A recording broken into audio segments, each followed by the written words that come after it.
Sobat Indonesia, lagu yang dimainkan Kak Bosco tadi merupakan salah satu favorit saya. Judulnya Sempurna. Tapi kita kali ini bukan membicarakan sempurna dalam berkasih-kasihan, cinta-cintaan. Sempurna untuk sebagian seorang perempuan adalah apabila sudah punya sesuatu yang bagus. Punya tas yang paling mahal. Atau perhiasan yang karatnya paling tinggi. Ya. Karena perempuan sebagian besar sangat menyukai belanja. Tapi hati-hati, kalau belanjanya kebablasan, wah bisa-bisa kita kebobolan dan urusan rumah tangga, urusan keuangan jadi berantakan. Mengenai kecanduan belanja, ini menginspirasi seorang penulis judul namanya Sophie Kinsella yang menuliskan Passion of a Shopaholic, dan ini dijadikan film di Hollywood. Dan di situ diceritakan bagaimana seorang wanita kalau sudah kecanduan belanja bisa mengorbankan segalanya. Dan juga sampai ke lingkungan sendiri. Aduh, begitu tagihan kartu kredit datang, mesti diapain nih semua tagihannya. Nah, sekarang Anda boleh mengaku boleh tidak ya, yang merupakan pecandu belanja, ikutan ngobrol di sini. Atau kalau ayah nih atau bapak yang merasa, aduh, istri saya ini kalau udah urusan belanja, mau ngantrinya lama, mau tempatnya jauh, nungguin diskon dibela-belain sampai malam. Nah, di sini, di Ruang Keluarga, saya Moza Pramita kembali mengajak Anda untuk menyaksikan bersama-sama kita ngobrol di sini, sebuah program keluarga yang edukatif dan inspiratif. Sebelumnya, kita akan mengajak Anda untuk menyaksikan tayangan berikut ini.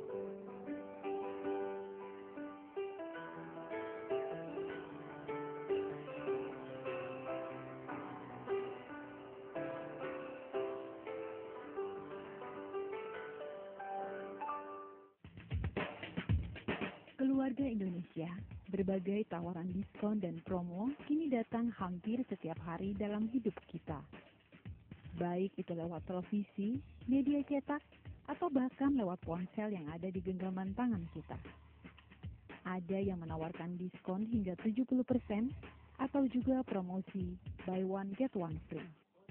Ini semua bertujuan menarik minat konsumen untuk membeli dan terus membeli. Iya, tidak ada yang salah dengan belanja. Berbelanja memang tak bisa lepas dari keseharian keluarga Indonesia. Seperti belanja bahan kebutuhan pokok sehari-hari. Namun, seiring perkembangan zaman, aktivitas belanja menjadi bagian dari gaya hidup. Maka tak heran, banyak keluarga Indonesia yang rela antri berjam-jam atau saling berebutan demi mendapatkan barang kesukaan. Keluarga Indonesia, berbagai tawaran diskon dan promo memang baik, namun juga harus disikapi dengan bijak dan cerdas. Tidak semua tawaran diskon dan promosi disikapi dengan membeli. Selain berdampak buruk bagi keuangan, juga bisa mempengaruhi keharmonisan rumah tangga. Nah, apa saja yang harus dipertimbangkan sebelum Anda memutuskan untuk membeli suatu barang? Bagaimana juga menyikapi membanjirnya tawaran diskon atau promo yang ada? Intinya adalah belanjalah untuk memenuhi kebutuhan, bukan hanya sekedar memenuhi keinginan atau hasrat semata. Dan sebelum membeli suatu barang, tanyakan pada diri Anda, apakah Anda benar-benar membutuhkannya? Keluarga Indonesia, berpikirlah secara bijak dan cerdas sebelum belanja.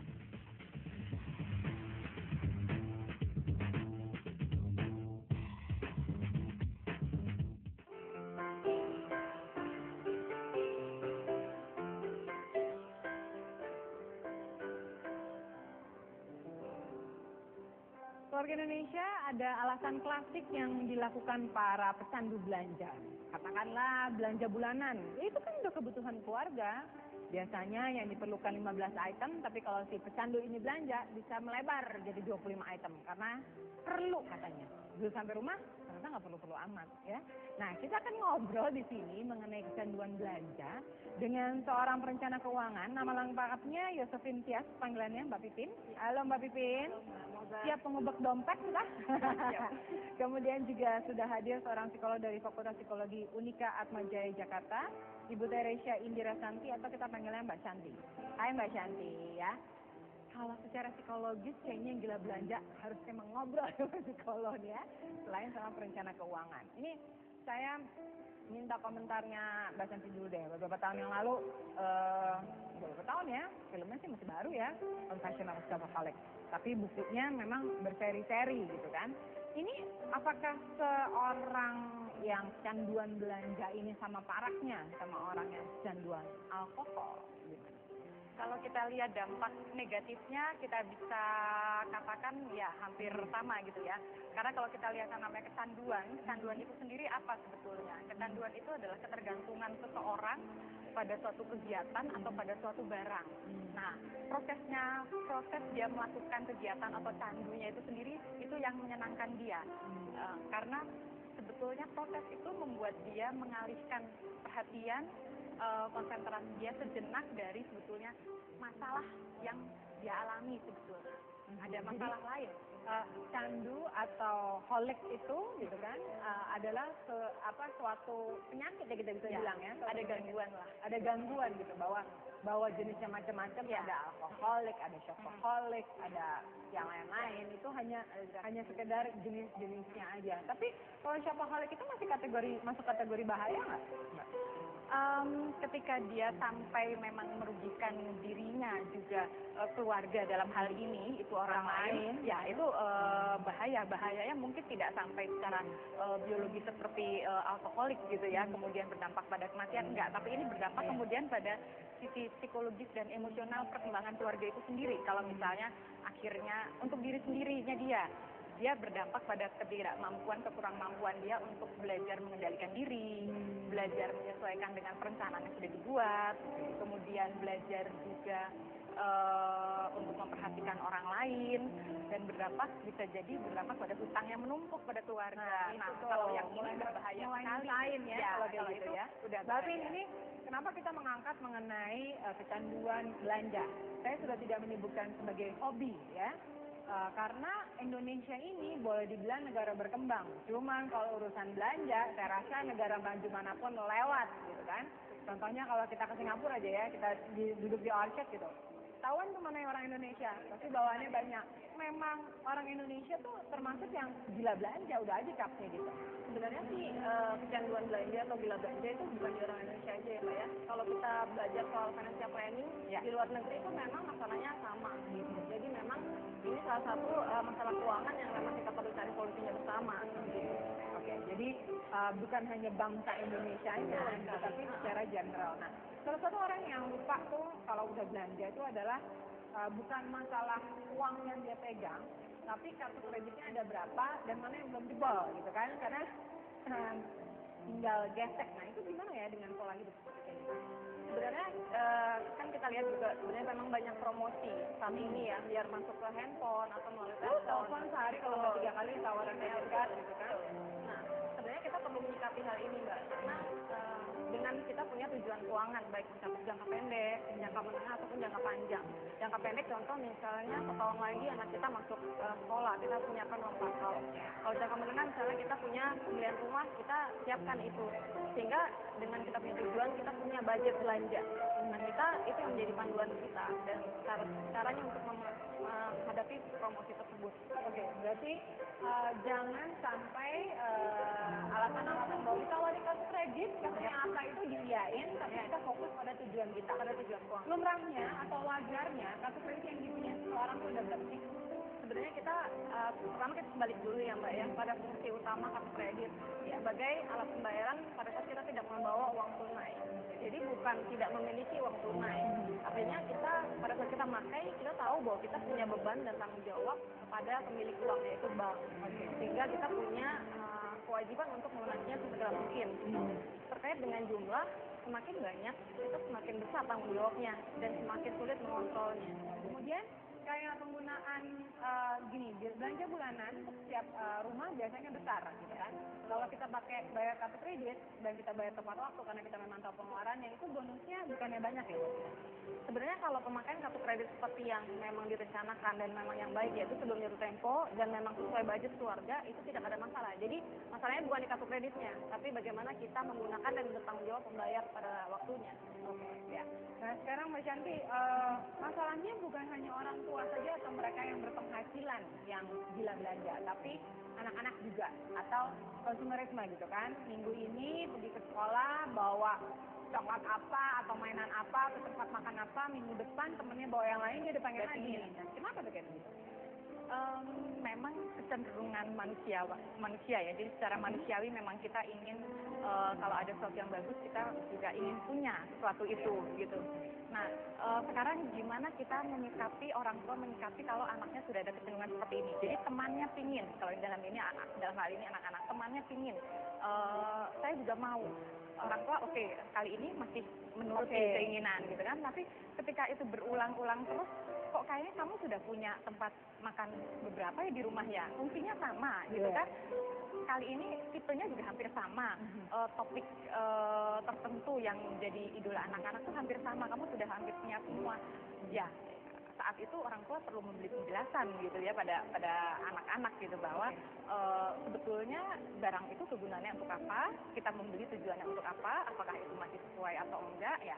Harus orang tua yang harus memegang kendali mengajarkan anak-anak seperti itu, karena anak-anak juga belum punya akses keuangan. Apakah perlu untuk dalam suatu rumah tangga, ini kita melebar ya, bukan hanya satu orang lagi, kita bikin kayak agenda belanja. Jadi kalau kita pergi katakanlah tiap minggu makan di luar gitu kan, atau 2 minggu sekali ada yang pergi belanja gitu kan, boleh nggak sih dibikin jadwal bahwa kakak hanya boleh yang harga segini, atau minggu ini kakak, minggu depan adik, supaya mereka tahu bahwa tidak setiap saat kita belanja. Gimana? Betul Mbak, jadi dalam perencanaan keuangan pastinya kita punya budget belanja, dan kita harus tahu, dan lebih baik kalau kita punya jadwal belanja rutin. Dan memang ini baiknya dalam perencanaan keluarga pun kita memang harus berdiskusi antara pasangan dan bisa menjelaskan ke anak-anak.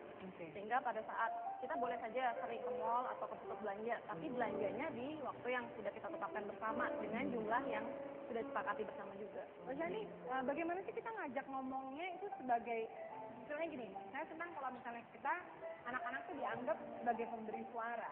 Iya. Bisa saja orang tua ketika ada suatu peristiwa, orang tua mengajak duduk bersama gitu ya, dan kemudian misalnya memakai, kalau anaknya stimulus pertama mungkin dari anak, mama aku pengen beli ini gitu, dan kemudian mama aku pengen beli ini. Nah kemudian orang tua mulai dari situ bisa mengajak bicara anaknya, oh kamu pengen beli itu. Orang tua berada di pihak anak dulu awalnya. Mama tahu kamu pingin, lucu ya, teman kamu itu. Iya, jadi diajak suka untuk membahas ketertarikan terhadap barang itu. Iya, tapi kemudian orang tua tetap tegas dengan sikap dan kelemah lembutan gitu pada anak, bahwa iya tapi kayaknya kamu udah punya ya. Kemudian bisa juga ditambahkan intinya, untuk apa lagi ya itu ya, kamu akan pakai kapan lagi gitu, dan untuk apa itu, kayaknya lemari udah penuh ya. Diskusi ya. Gitu, ya. Jadi baik, bisa seperti itu. Baik, Mbak Shanti dan Mbak Pink, kita akan lanjutkan bincang-bincang kita, tapi sebelumnya saya akan mengajak keluarga Indonesia untuk melihat tayangan berikutnya.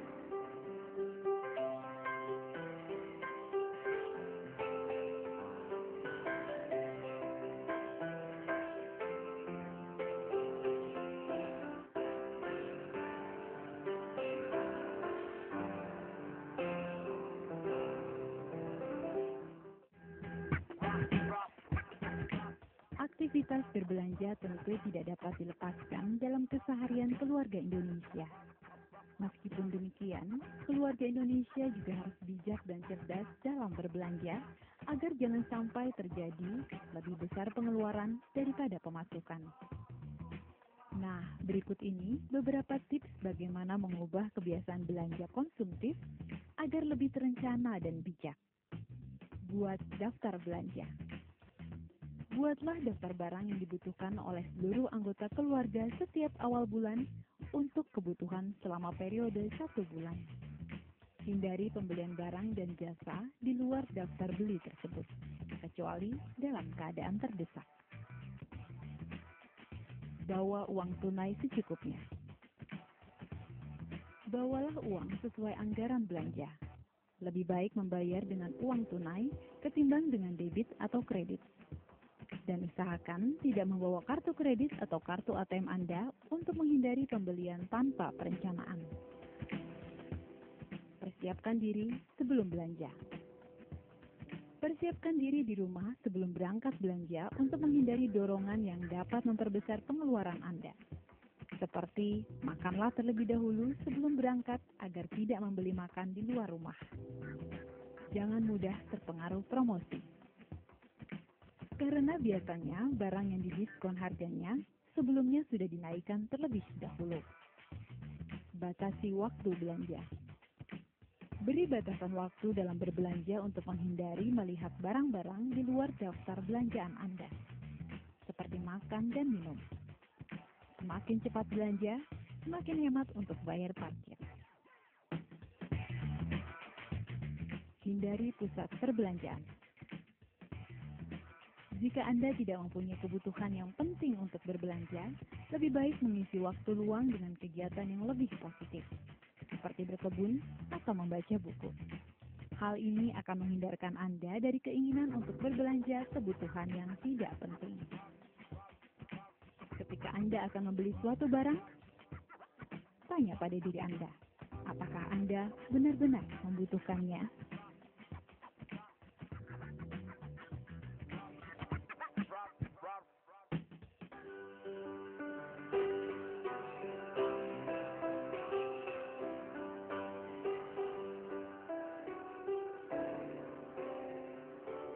Keluarga Indonesia, alangkah sempurnanya keluarga kita apabila kita bisa mendiskusikan kebutuhan keluarga, bisa memutuskan dan bisa berbelanja, ya, tanpa harus berantem, tanpa harus ngumpet-ngumpet.